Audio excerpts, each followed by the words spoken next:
When it comes to the UFC and specifically Uncle Dana, nothing is guaranteed or a straight yes or no. Compared to other sports, the UFC is just not as surefire. I know things like fighter injuries or visa issues can't be controlled by the company itself, but the UFC doesn't always play by the rules either. The rankings sometimes don't make sense. You can have fighters skip the line to a title shot using star power. There's the pay issue argument. Hell, the contract fighters sign isn't even set in stone. Who remembers the Khamzat and Diaz mess when Khamzat didn't make weight? They switched around the main event with another fight on the same card on a week's notice. 3 different fights mismatched, all because of both the star power and idiocy of Chimaev. Even if there are rules or laws in place, the UFC will always find the gray areas surrounding them. They'll follow them up until the rule or law gets in the way of what they want to do. And if that happens, they'll find some different way to either work around it or straight up just change the rule itself. Which leads me to the unified rules of MMA. The UFC adopted these back in July of 2009. For all the OGs in the game, you remember how brutal fights were in the early days of the UFC. A 400-pounder taking on a 200-pound man, bare knuckle punches to the back of the head, or late stoppages every fight that would make Mario Yamasaki proud. I think the only illegal moves back then were like eye poking and fish hooking. You could throw a peanut shot if you wanted to back then. No wonder nobody wanted anything to do with the UFC.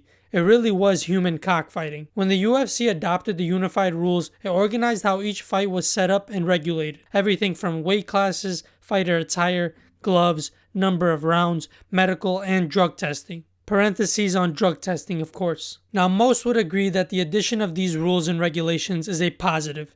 Things like headbutts, biting, hair pulling, or grabbing the fence, all these acts should be illegal. They either cause irreversible and excessive damage or give an unfair advantage that doesn't really require any technique. The point of an MMA fight is to see who is the better practitioner of MMA, who has the better technique, athletic ability, and knowledge of the game. This isn't a gladiator battle to the death here. I know fighters will go in with this mentality, but that's just to help give them the edge. At the end of the day, no fan or fighter wants to badly injure their opponent. Well, unless you're this piece of garbage. Dude would actively hold submissions for too long and try to break bones. Most of the current MMA rules are justifiable and make sense. However, there's a couple that I think should be legal. First one being the infamous 12-6 elbow. The 12-6 elbow is a downward pointing elbow strike. Just think of the Jones-Hamill fight. John Jones was putting a whooping on Hamill up until and after he landed a couple of these 12-6 elbows. The fight was stopped and Jones was DQ'd after Hamill couldn't continue. This is John Jones' one and only loss on his record. The reason these are illegal is because everyone likes to say that they cause too much damage, when the real reason is one of the board members saw those fake martial arts clips where a dude in a gi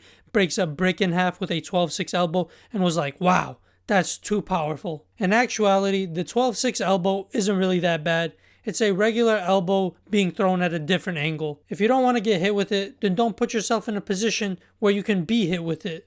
It's not as bad as some people like to put it out to be. Another controversial illegal move is that of the knees to a grounded opponent's head. This is a tough one as you might need to change what defines a grounded opponent as well. A grounded opponent is defined as anything other than the soles of the feet bearing weight. This definition has led to some scenarios where fighters will just turtle up because they know they can't be blasted by a knee to the face. The most famous example of this in recent times is the knee by Peter Yan that made him lose the belt to Aljo. Yan was absolutely running through Aljo for the first 3 rounds of the fight. Then in the 4th, Yan landed a knee to Aljo, who was grounded at the time. Now, whether or not you believe Aljo was selling the damage, the fight ended with him getting the belt via DQ. This is something Aljo would go on to use to his advantage in later fights. Henry Cejudo could have taken Aljo's head off on multiple occasions in their fight if knees to a grounded opponent's head were allowed. But because they're illegal, Aljo could just turtle up and be safe, which was annoying to watch. If you're on your knees begging for the opponent to knee you in the head, you deserve it. Your knee being an inch off the ground shouldn't be a factor that protects you. Too many fighters abuse the rule to gain an advantage or rest. The reason for the rule being in place is that it's once again believed to be too damaging, which it can be, but so can a flying knee to the face while standing. Exhibit A, Johnny Walker versus Russian Guy. Walker landed a picture-perfect flying knee in that fight. Anyone else, it would have sent them to the shadow realm. But these goddamn Russians are just built different. Hardened from negative 50-degree winters, as well as their beautiful dictator, President Vladimir Putin. Dude's been reigning undefeated, undisputed president for what, 24 years? Anyways, making it illegal to knee the head of a grounded opponent changes the dynamic of fights way too much. If knees to the head were allowed, these wrestlers and Dagestani grapplers would have to completely change their game. There would be no turtling up to play it safe. It would level the playing field and help strikers put more pressure on the grapplers.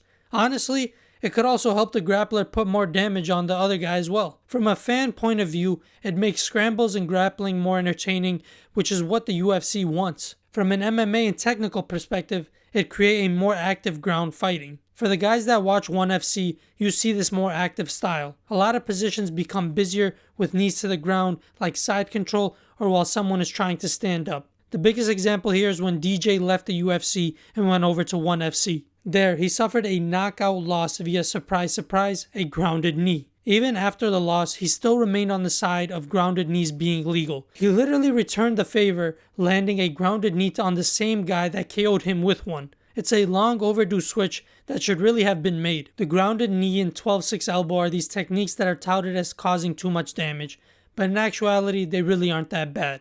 Now, something like the soccer kick, maybe that should stay illegal. I feel like that move is more of a Street Fighter finish him. Finish him!